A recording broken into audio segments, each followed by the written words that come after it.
Good morning. Thank you for attending. This is an announcement by the District Attorney's Office and State Police and Springfield Police of another very significant investigation that has come to a head just yesterday that involved numerous suspects being taken under arrest and various products of a high-level drug distribution network.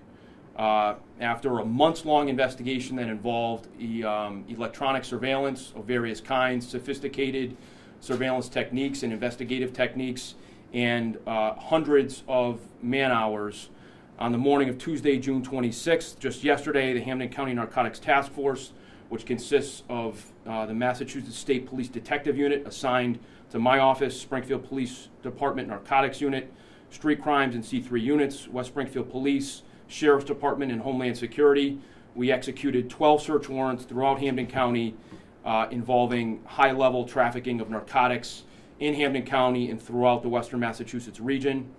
That ended up with 11 arrested suspects, almost 7,000 bags of heroin, and $48,000 seized, as well as other products of the operation, including cocaine, and 3 firearms, very significantly, all which were loaded at the time they were seized by police and in a position ready to fire.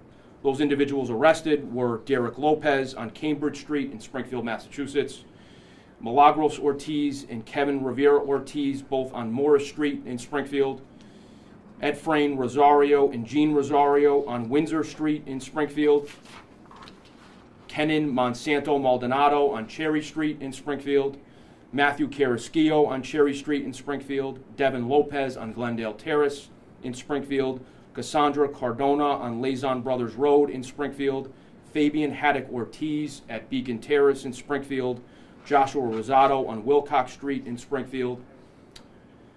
Items were seized at Liberty Street in Springfield, as well as items were seized on Circuit Avenue in a storage unit in West Springfield.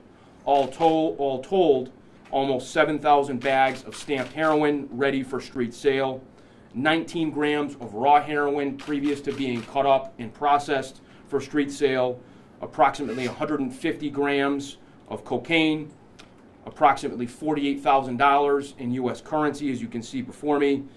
3 motor vehicles were also seized, as well as, again, 3 firearms that were all loaded and ready to fire.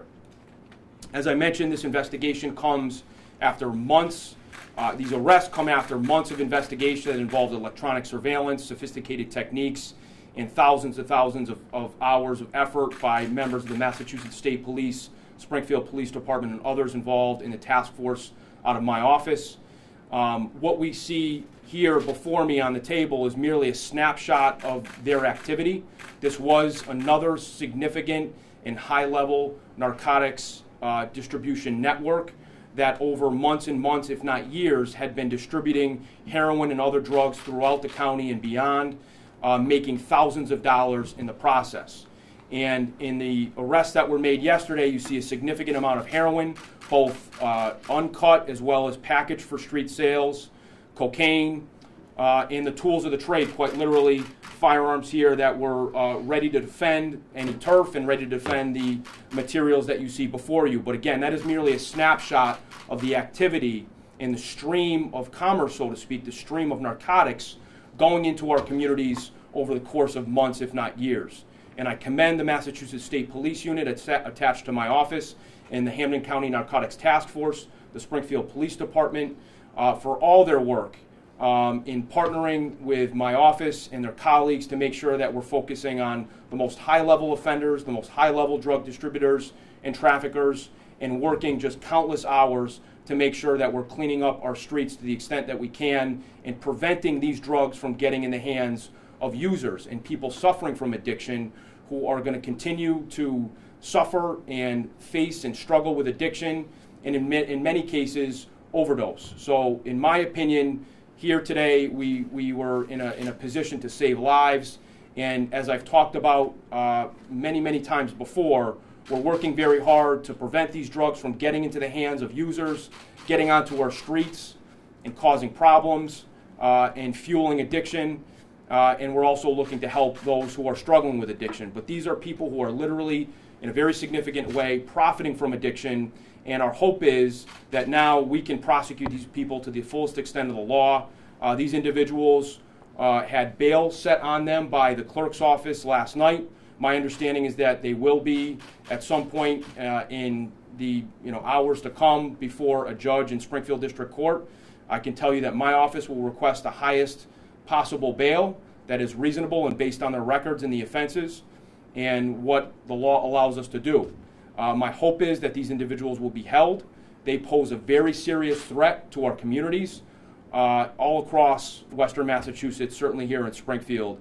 And the work of these investigators was tremendous. And again, I thank the Massachusetts State Police attached to my office in the Springfield Police Department. I want to acknowledge just a few people in particular, Captain Wilcox, who stands to my right, and Captain Keenan from the Springfield Police Department to my left, led this investigation and supervised what was really dozens of officers working on this over the course of months.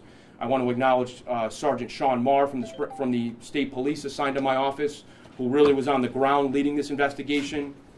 Task Force Officer, Springfield Police Detective Tom Cakeley, who was one of the point persons for this investigation, as well as Trooper Liam Jones in my office, who was also a point person, for their tremendous efforts and their high-level skill in bringing this to bear, and again, dismantling a very significant and very powerful drug organization here in the city of Springfield and beyond. I do have information regarding our position on bails, and I'm certainly happy to answer any questions that any of you might have.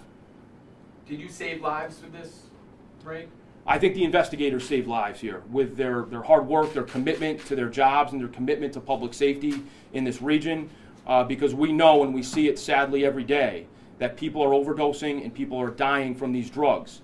And as I've said before, these individuals are out seeking to profit from people's suffering and devastation by their addiction. And taking these drugs off the streets, as we'll continue to do and we have done for a long time now, I believe is helping to get us out of the epidemic of addiction in this county and beyond. And I think that their work prevented some of these drugs from falling into the wrong hands and falling into people who are suffering from addiction. Yes, George. Can you give us the street value of the drugs?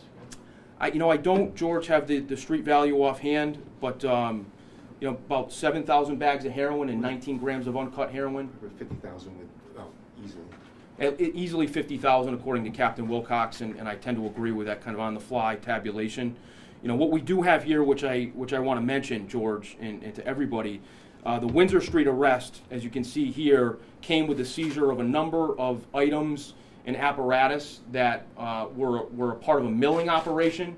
So what they were doing is taking the raw heroin, which they can buy more cheaply, and probably coming from out of the area, and bringing it in and processing the heroin, cutting it with other substances, and then putting it into the form in which it's sold out on the street. So again, as we've done before, we're really going up the chain and we're targeting high-level operations, and they're taking in raw heroin using some of the instruments you see here to process it and bag it and then sell it to users out on the street. So as a part of this big operation, they were a mill, and they were, again, processing this for street sale. So it certainly confirms that this was a fairly high-level, high-up-the-chain operation.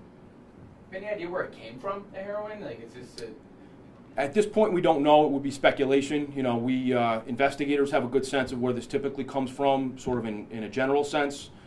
With respect to this particular heroin, we don't have any specific reason to believe it's coming from a particular place out of the jurisdiction.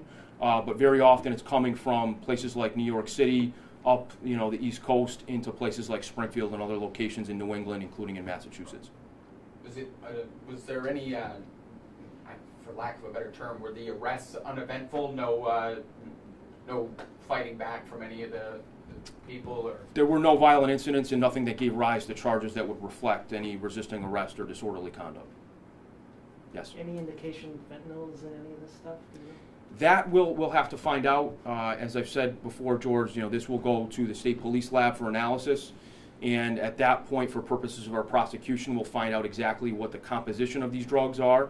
Of course, for us at this point, it's basically impossible to tell. But what we're often seeing here in this jurisdiction is a mixture of fentanyl, sometimes in small part, with heroin and other cut substances that are sort of innocuous substances that are added to the overall mix. But we'll find that out in the next few months as we begin a prosecution. Anybody else? Were the handguns registered? Were they all unlicensed? Or? The individuals who were alleging to have possessed those firearms are unlicensed and illegally carrying those firearms or illegally in possession of those firearms. But I think it's deserving of being highlighted because, you know, this comes with violence. It comes with firearms. It comes with, you know, gang activity. The drug trade is not a trade like any other.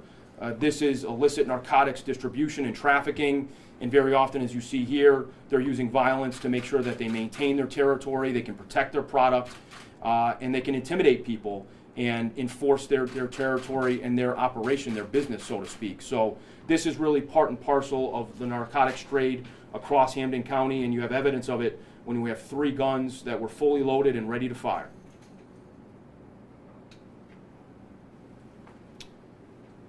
Any other questions? Anybody else? Thank you. Okay, thank you very much. Thanks, George. Thank you.